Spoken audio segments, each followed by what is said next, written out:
जय माता दी सब आदमी का। तो कि अहाँ सब खोइछ के सब चीज ओरिएलिए कि नहीं? काल्हे खोइछ भरे के छे। बहुत लोग कन्फ्यूज भ गेले हन एहि बेर, एहि दुआरे जे ओना जोड़े छे एक एक क के त अष्टमी आइए पबै छे, लेकिन नहीं, आइ अष्टमी नहीं छिए, आइ सप्तमीए छिए।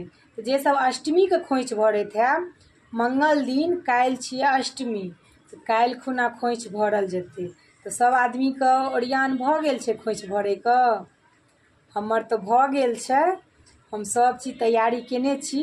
काल्हि खुना खोइछ भरल जायत। आ जे नवमी के भरै छथिन से सब परसू भरथिन, कियाकि एहि बेर 8 पूजा नोम जतरा लगै छलै तऽ ओहि लेखे आइए भेलै अष्टमी, लेकिन नहि, एहि बेर तऽ 10 पूजा 11हम जतरा छै। माता रानी एहि बेर आयल छथिन लम्बा चौड़ा सँ, ताहि दुआरे हुनकर व्यवस्था बेसी छै। तो सब आदमी के भ गेल छे ओरियान खोइछ भरे क। तो काल्हि अष्टमी छी मंगल क, काल्हि खुना सब आदमी खोइछ भरब। सबके तो ना पताए हैत, लेकिन अहाँ सब कहबै पागल छे, लागे छे ककरो बुझल नहीं छे, तहिना ही बता रहल छे। लेकिन बहुत लोग छथिन एहि बेर कन्फ्यूज में, बहुत के नहीं पता हेतै, ताहि ल क हम बता दै छी। काल्हि अष्टमी मंगल के पाबै छे, काल्हि खुना सब आदमी खोइछ भरब। चलू जय माता दी।